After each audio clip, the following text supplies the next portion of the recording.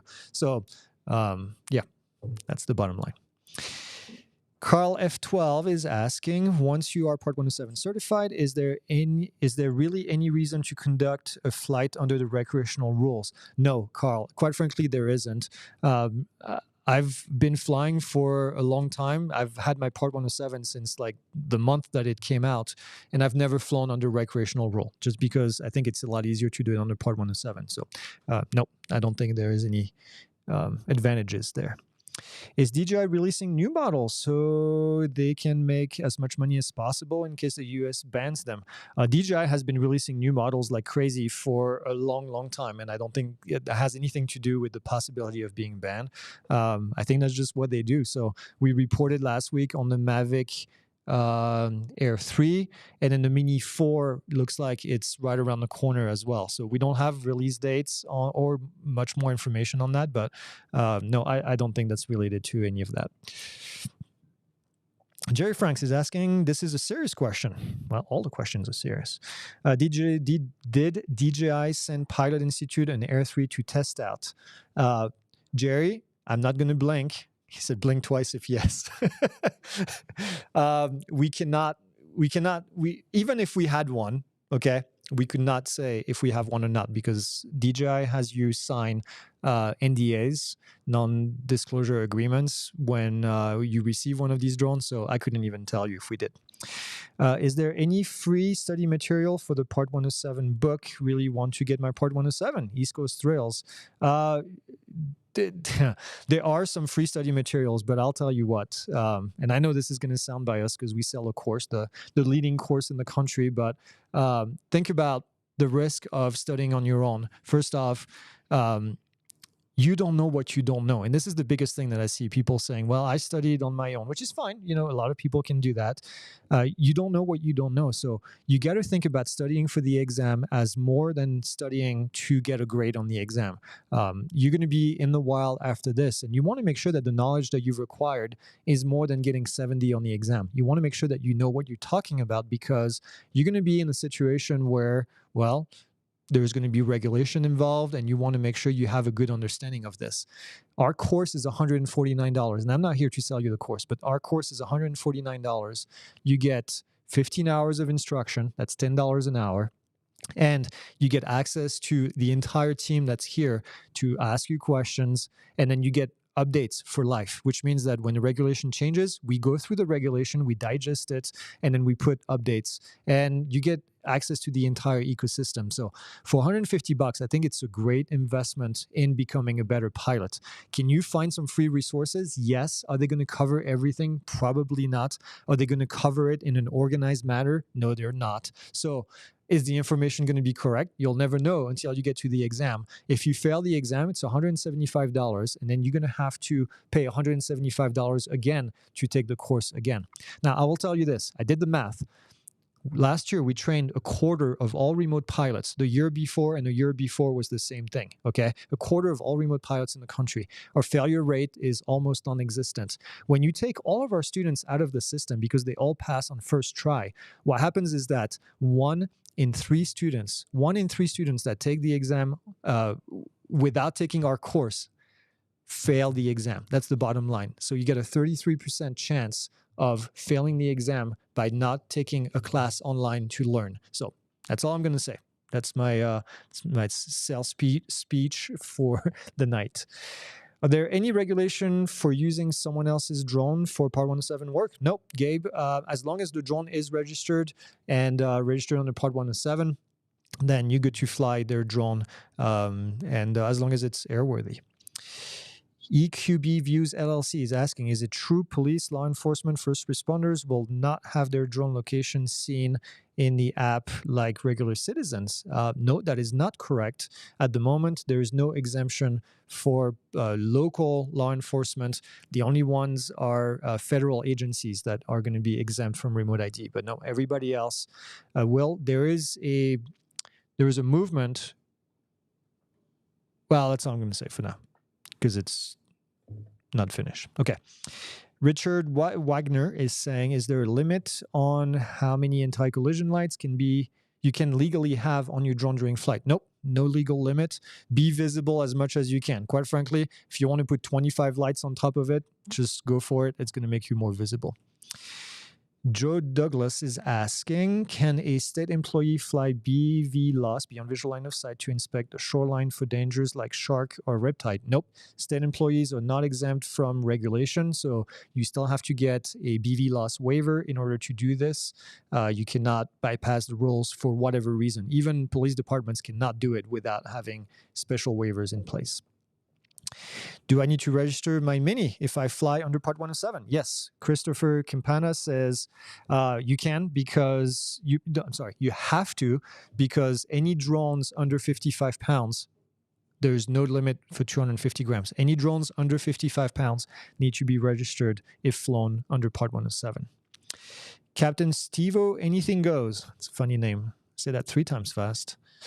What is the latest word on future DJI drones used in Florida, recreational and non-governmental Part 107?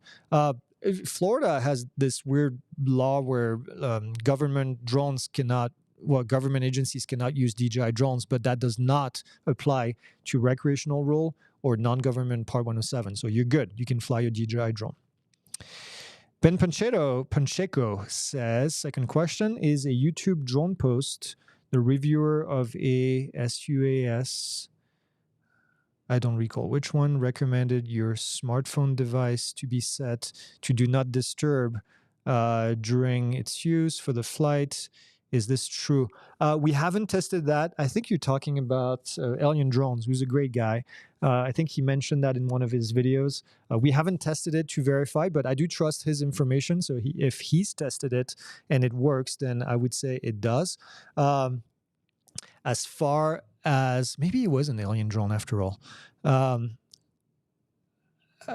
pretty sure Do Not Disturb doesn't turn off GPS. So if let me think about this for a second, because your GPS is what provides the location for the aircraft when you're transmitting remote ID. So my guess is this: if you found a way to disable GPS in your controller, then you would get an error message from your drone, because your drone would say, well, it's not remote ID compliant anymore. So That's one way that you would find out about it. I don't think putting it in do not disturb mode, at least not on the iPhone, turns off the GPS capabilities. So to be verified, let's put it this way. You should do not disturb so that when you get a call, it doesn't. Well, yeah, you should do not disturb in the first place because when you don't want to get a call on your phone as you're flying. So yeah, thank you, Ethan. That's a great recommendation. You don't want to get disturbed anyway. John Grady is asking, will the flashcards be made available on Android phones? The flashcards are available on Android phones. We do have an issue right now with the newest generation. The app that's in the App Store for Android phones doesn't work on newer models.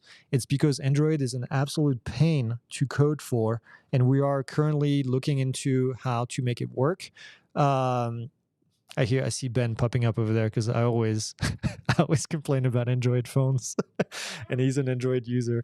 But the flashcards are available in that lecture in the course about flashcards. It is available in there in browser mode. So you can do that from any phone, even the newer Android phone. So we apologize for that. We have a small team of people that do the coding for our apps, and we've been focused on another app that I can't talk about at the moment. So it's been difficult to do everything, but we've made it available. So you can still use the flashcards using the browser mode inside of the actual lecture in the course. How do we know when PI updates their coursework? Do you post notification that there's an update to Teachable? Yes, Verge73. Typically, we send an email when we update the course. There's no changes there hasn't been any changes in regulation since 2021. Those changes happened in April of 2021. We updated the course in January of 2021, not even 30 days after all the regulation came out. So we did a lot of hard work to get that course up to date. And we were the first one, quite frankly, to update the course and have it available. And so anytime something changes, we do that. From time to time, we re-record a video left and right just because we found a better way to explain something or we have better technology to explain it. We typically don't send a message when that happens, but if you're in the Facebook group, I post a message there when we do a big update. And then last year, 2 years ago, we did a big email telling people, especially with the regulation changes, there was a lot involved. But yeah, you'll know about it one way or another. We talk about it in news update. We try to spread the word on different channels. Kuda is asking, is the Inspire 1 still valuable in 2023? I'm looking at Ethan because I know Ethan is going to say yes. It's one of his favorite drones. I'm going to say it's difficult because it depends on what sensor you have on it. The difficulty with older drone, not just the Inspire 1, is the availability of batteries, and finding new batteries for an older drone is difficult. So I would say if the resolution works for you, then yeah, it's the Inspire 1 is a lot of people's favorite drone because it was a workhorse.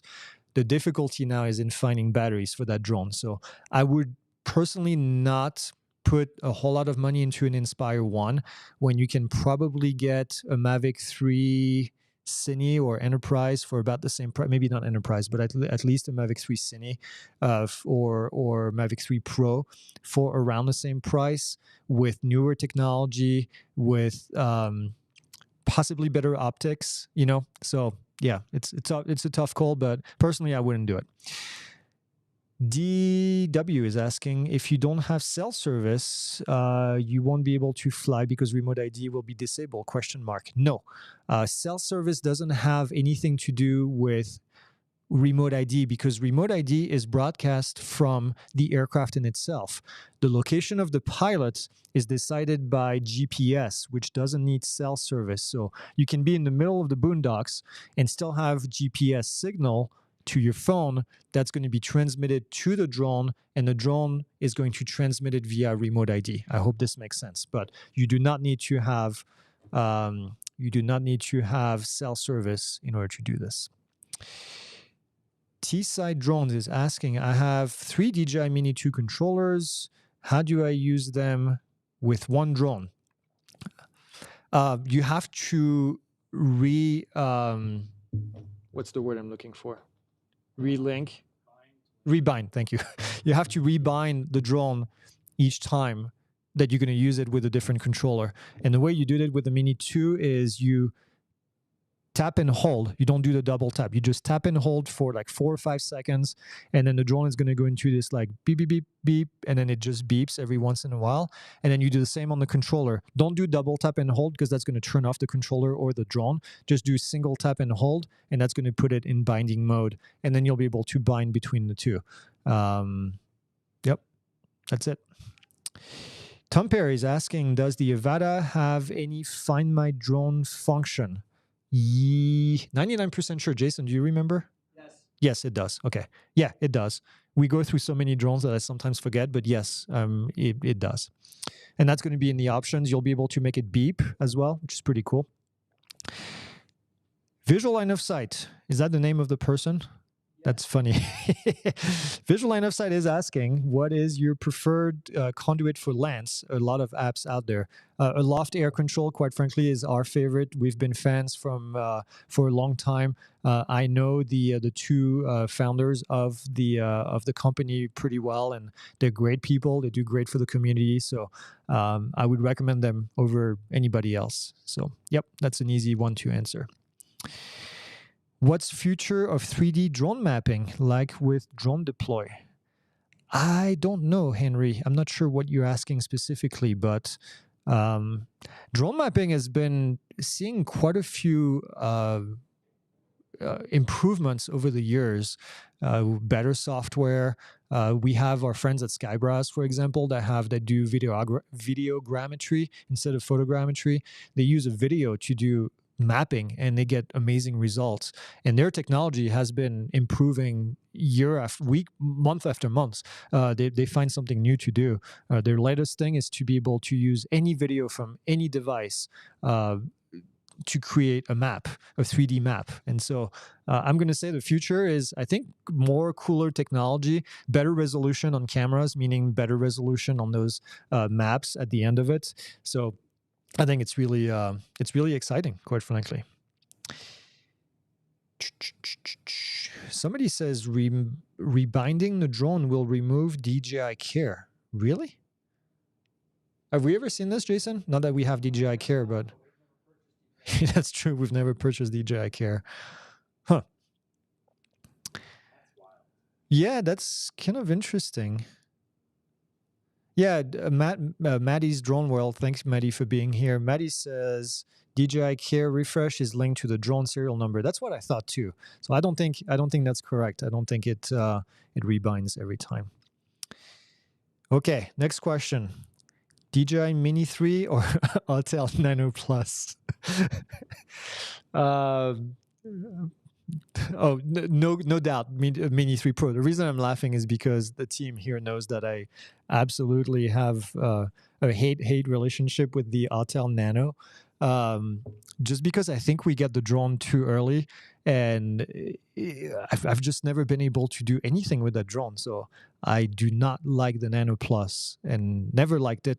Just never been able to make it work correctly. So Mini 3 Pro, Mini 3 or Mini 3 Pro by far, for sure. What career path is often overlooked for those having Part 107? Phantom Camper 001. I don't know that there's a specific path per se, but I think what's being overlooked is a lot of drone verticals where you need to invest a little bit more money into getting better equipment because the cost of entry is higher and the skills involved are a little bit more, granted. You need a little bit more training, but I'm thinking of like mapping, for example. Mapping opens up more doors, but you need to have more equipment, better equipment, and better training. So I would say what's being overlooked is people not going to a field where more training is required. Even like thermal, for example. Thermal is a great example of you need to get some training to learn how to analyze the thermal data, but it opens up way more doors. And of course, you need better equipment as well, which is more expensive. So the price of entry is higher, but it means that the competition is not nearly as much. So something to consider. I don't know that I hope that answers your question, but it's not specifically. And Ethan says, yeah. And then it's not really Part 107, but post-processing mapping. post. Yes. You can get a lot of money. Yeah. So yeah, exactly. So thank you, Ethan, for that. Like getting the Part 107 means you can fly the drone. Doesn't mean that it means that you'll be able to collect the data, but it doesn't mean you can analyze it. So spend some time analyzing the data. So you're more than just a pilot. You're now a pilot and a data analyst at the same time. So yeah, I would say absolutely. Well, we were almost done with the questions, and then now we are back into the weeds. For recreational flyers, what if there is no FRIA or FRIA available? I always say FRIA, and Vic always makes fun of me. FRIAs are the FAA recognized identification area, which is a place where you can fly your drone without having remote ID. At the moment, there is none approved that I've seen. I know people have submitted them, and I know the FAA has not approved them yet. Don't know why. If there is no FRIA available by September, which I hope there will be, if there's no FRIA in September, then you will not be able to fly your drone without remote ID in those areas. That's what the FRIA is for. It's to allow you to fly your drone without remote ID. Last question. It's not the last question. If gotten to, I noticed a lot of the current camera of good quality will pixelate at times. Is this actually a low quality camera or possibly a transmission issue or both? So Ben, if you're looking at the footage on your controller and it gets pixelized, it's because of the transmission between the drone and the controller that's getting lower quality. It doesn't mean that the actual footage that you're recording is lower quality. So if you're seeing bad quality on the card after you recorded the video, then that's a different issue. Then you might have a bad camera, or it could also be your settings are wrong. So you have it set in auto maybe, and then the camera decided to bump up the ISO. And if the ISO is bumped up too high, then it starts to add grain to your video, or noise, I should say. And when it adds noise, because you have low light conditions, then that's what you might see in your pixelization, even though it's not really pixel, it's just noise being added. So I would say in your case, it's probably because of the transmission issue, but that should not affect the quality of your camera, of the recorded footage on the camera. You guys are faster at asking questions than I am at answering them. Okay, I just completed my level 1 for thermographer. Congratulations. Planning to inspect roofs and solar panels with a thermal drone. Still, good to buy a used, or should I buy new? I would say if you can find a used thermal drone, if you can find a used one, it means that either someone has flown a ton and then they need to replace it, in which case I would stay away from it, or you can find someone that thought they were going to get into this field and then decided not to. And then now you have a drone that's almost brand new for a fraction of the cost. I would say I love our Mavic 3 thermal, but you can probably find a DJI Autel Evo 640T, Evo 2 640T with a V1 chip or V2 chip for cheap, because these chips are older. Now, they're not going to be compatible with some of the smart controllers that they have, but you can find that drone and use the regular controller with your phone and then get a really good deal on them because they're trying to get rid of them. So I would say if you can find one of these, I know Jason here in the office found one for a really good deal, and that's what I would definitely recommend. Ken A, better than Ken H, is asking, can I do crop inspections with the MP2 Mavic 2? I'm guessing Mavic 2 Pro M2P, or would I need a thermal camera? Crop inspections, okay. Crop inspections are not thermal inspections. Crop inspections are NDVI inspections. So you need an NDVI sensor if you're going to be doing that kind of inspection. So the Mavic 2 Pro does not do that. You will need to get either a Phantom 4 multispectral or a Mavic 3 multispectral.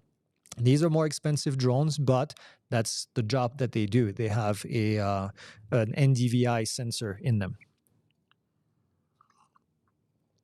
Any chance there will ever be a quality Category 1 drone with a good camera? And while at it, remote ID, and is there a weight limit just too much? I think it is possible for DJI or any manufacturer out there to put a good quality camera on a smaller drone and make it Category 1 with either prop guards or ducted ducted propellers. But the question is there any motivation for them to do so? And you got to think about DJI, Autel, all these big companies are creating drones for the worldwide market, right? Not just the US. Categorized drones are only in the US. And that's my guess why we haven't seen any of these categorized drones yet, is because there's no incentive for them to create a drone just for the US market that they can't really sell anywhere else for any reason because the regulation is different somewhere else. So that's my theory and I'm sticking to it. I have a Mini 2 registered as recreational, but I passed 107 last Friday. Thanks to your course, can I change the registration to commercial in the drone zone? Having trouble finding it. So, J. A. Williams, or J. Williams. I would say, I'm going to say this. This is going to be a little controversial, but if your drone was registered recreationally and you only have one drone, you only have the Mini 2, then you don't need to do anything because your drone only has one number on it and it's a unique number and it's technically valid also under Part 107. And I know this might be controversial and confusing. If you have more than one drone registered recreationally, then you need to create a new registration for that Mini 2. Go on the FAA drone zone, create a new registration, and then register the drone there under Part 107. And that's all I'm going to say.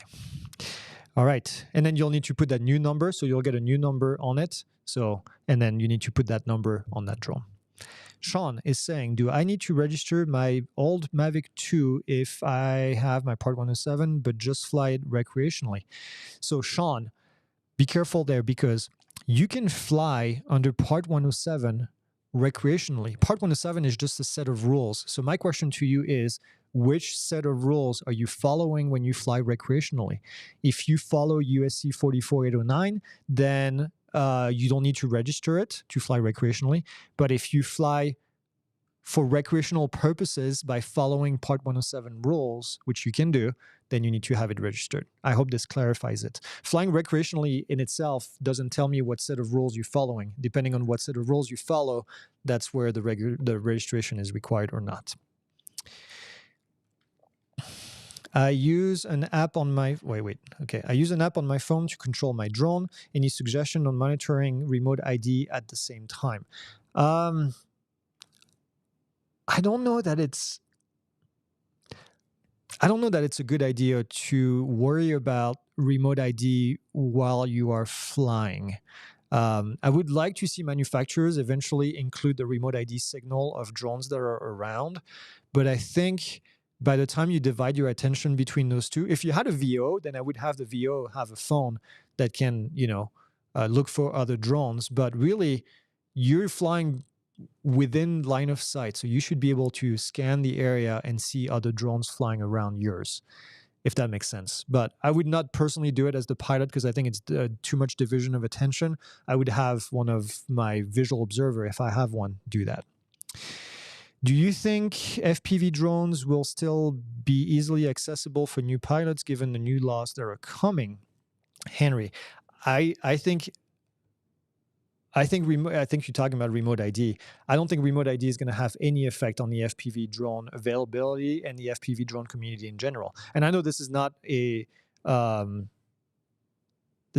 popular opinion, but my guess is that most of the FPV community is going to ignore remote ID, whether you agree that it's right or wrong.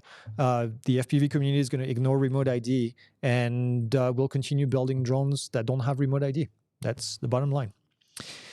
Is there a distance threshold to land when in controlled airspace versus manned aircraft? A distance threshold to land? Oh, I'm guessing if you see a manned aircraft and whether you should land or stay up in the air. If the manned aircraft is close enough that it's forcing you to land, either they're having an emergency and they're coming to land right where you are, in which case they have other issues to worry about than your drone, or you're so close to the runway that they're landing and you're right next to the runway, in which case you should get the hell out. Okay. But I don't think there's no rule, by the way. There's no real rule. If you have a helicopter that's flying pretty close and doing some maneuvers nearby, then I would go ahead and land and let them go and then take off again. But yeah, other than that. Ooh, we have 5 minutes left and we have to do the giveaway at one point. Okay. What software is compatible for the Mavic 3 Pro Cine for cell tower inspection? Christian, I don't know the answer to that, quite frankly. The cell phone inspections are going to be done using mostly taking pictures and videos. So the software that DJI provides you is really what you're going to be using. Any changes to the restriction to flying over a group of people? Nope, no changes to that regulation, Steve, since 2021. So the FAA does not want you flying over a small group or a large group of people unless you have a categorized drone. That's rule number one. If you want to fly over a large group of people, then you're going to need to have remote ID as well and a categorized drone. But that's the difficult part right now. See Ray Kelly in the comments. Hi, Ray. I have had the desire to upgrade to the Mavic 3 Pro, but I hesitate due to the fear of restriction of the government and trying to put on DJI drones. I would say don't worry about it and go get whatever drone you want to buy. I don't think it's going to happen anytime soon. Okay. Once we have the Part 107, can we fly in our town, or we have to find out if flying drones is acceptable? So, Victor, restrictions are going to come in a multitude of ways when you fly your drone. Some cities, towns, municipalities, states are going to have land restrictions whether or not you can take off or land from that specific area. I'm thinking about parks, regional parks, state parks, or city parks, whatever it is. They might have a restriction in doing that. So you have to follow those, which means that you cannot take off or land from that property. Everything else, airspace-wise, is controlled by the FAA. So you'll have to check to make sure there is no airspace restriction put in place by the FAA. Municipalities, states, local governments, HOAs cannot restrict airspace access. Schools, we see universities sometimes trying to restrict airspace access. They're not allowed to do that. So make sure that you understand your rights as a pilot, and then make sure that you check for the airspace. Place it here. That's the name. Ken H. I'm a Part 107 holder, but do not fly Part 107. Do I need remote ID on sub 250? Ken, it depends if you are following, that goes back to my statement earlier. It depends if you are following Part 107 rules or following recreational rules, USC 49 USC US 49 USC 44809. So if you follow 44809, then you do not need to register your drone when you fly recreationally, which means that you do not need to register your drone. Is that what I said? You don't need remote ID. If you are flying following Part 107 rules, then you need to register your drone, even if it's sub 250, and then you need to have remote ID. Okay? Alien Drone is here. Welcome, Keith. We have, okay. The questions are still popping. I think Jason stopped so I can do the giveaway. Okay, guys, we're almost out of time. Please stop with the questions. We're going to do the giveaway. So what we're going to do with the giveaway, I'm going to have... So first giveaway, we're going to give a bunch of stickers. We're going to do a care package. If you weren't here when I started, we have these cool stickers here. It says just plain awesome. You can see it on my cool mug right here. That's one of them. This one is shiny. It's got like little reflective colors on it. We're going to give away one of our red flashlights. We just got those for Oshkosh. We're going to give away one of the new lanyards right here. Those are beefy. They're like 1 inch thick, and you can use that with your controller, put that around your neck. It looks super cool. And then we have those key tags right here, one from Following and then one from Pilot Institute. It says remove before flight. And then we're going to do 3 of these packages, send them over to you guys. And then we're going to do a pair of socks right here for the first package only. So whoever wins the first package, we're going to send that to you. And yeah, and be cool. So the way that we're going to do this, we're going to start a timer for 1 minute. I see Ethan rushing to get the timer. Employees are not eligible for the socks, Ben. You should have a pair. That's a standard issue. It comes with your shirt and everything else. So what we're going to do is we're going to start a timer for 1 minute, and I want you guys to pick a number between 1 and 100. And what I'm going to do is I'm going to put it in our chat, our internal chat. I'm going to put a number here. Between 1 and 107. Oh, between 1 and 107. Thank you, Ben. Between 1 and 107. So I'm going to put the first number in our chat. Only us can see it right now. And then you guys are going to put your number. And the first one who guesses the number then is going to win. So we'll do it for 1 minute. Please submit only one number. I know how these work because I watched Ken's show and people go cray cray. Woo, crap. Oh, I see it. I'm starting. Jason, can you confirm? Yeah, I think. Yep. Yep. Is that right? Yep. Okay. Well, Maddie, Maddie is one of our, Maddie's Drone World. He's one of our admin. He does qualify. He's not an employee. So Maddie, you get the first batch of stickers and everything and the socks. So Maddie's Drone World, you win. All right. So stop putting numbers in here. Holy crap. Stop putting numbers. It's still coming through. Rigged. It is not rigged. I swear. Maddie deserves it anyway because he does a ton of things for us for free all the time. He's always here. Every chat that we have, he's here to help. And he's awesome. It was not 22. It was 23, Jonathan. It was not 22. And 23 because it's Michael Jordan's jersey. I've been watching a lot of Michael Jordan videos recently. Nostalgic. Ethan is looking at me. Well, because you're too young, that's why.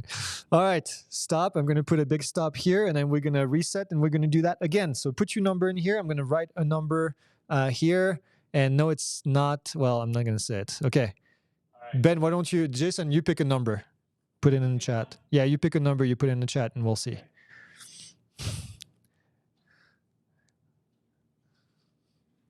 Okay. Ooh. All right, started the timer. Yeah, I started it when I said stop. That's when it counts. Okay, so anybody who get that number. Holy crap. Wait, how many people are watching? Only 177, I guess, but that's still a lot. I think that might be a record. Oh, really? Okay. Ooh, I see some people are pretty close. Oh, there you go. I think I found it. Jason, can you confirm? I haven't seen one yet. Right after Alien Drones. Alien Drones had one of the numbers, one of the digits. By the way, Keith from Alien Drones, we're going to be sending you a care package. Keith is one of our affiliates. We'll be sending you a care package with a bunch of these that you can give away or keep for yourself, give away to your followers. If you guys don't follow Keith on Alien Drones, make sure you go check out his channel. He's always got great information. If you guys follow Billy Cal and Ken Dono, we're also going to be sending them some of these giveaways to give out. So. All right, so Timeless Sky. Be sure to email us, email Jason at pilotinstitute.com.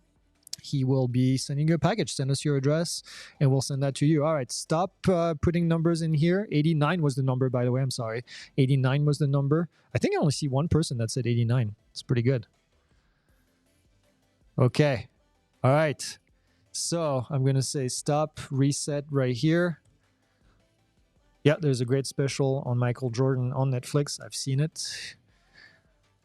We going again, one more? Ken A is saying, is Ken H. Ken Heron? I don't think Ken Heron would come to Pilot Institute to ask his questions.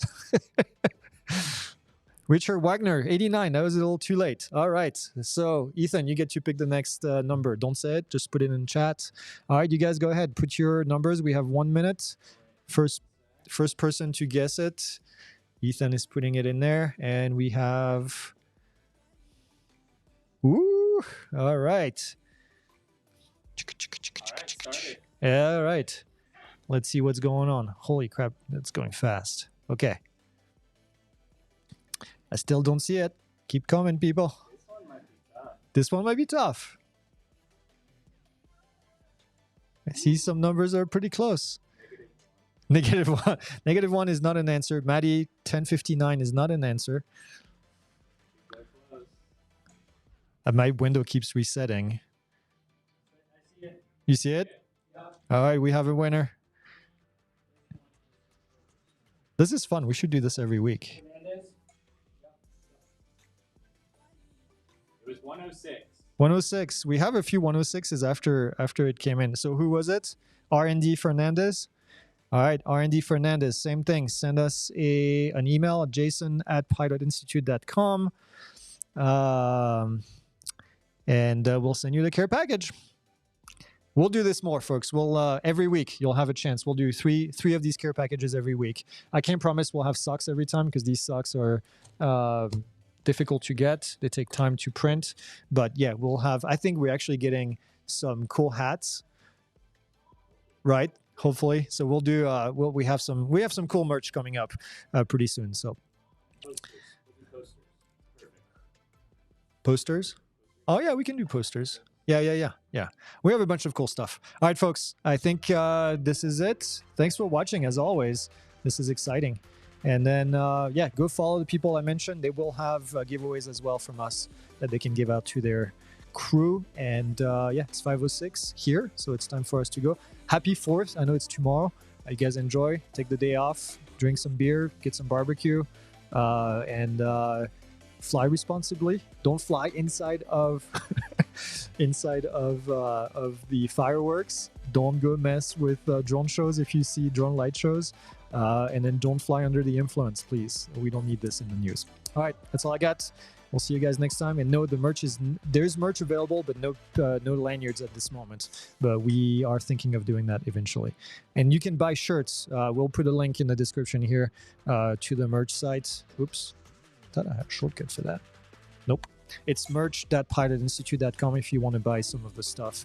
And you can buy shirts, you can buy hats, you can buy all cool stuff, mugs. And yeah. All right, that's it. We'll see you guys.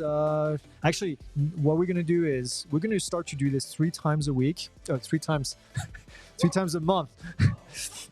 We're going to be doing airplane once a month, and then we're going to take that slot that we have available, and we're going to do that 3 times a month. So we'll be doing live events every Monday pretty much, except once a month, and it's going to be cool.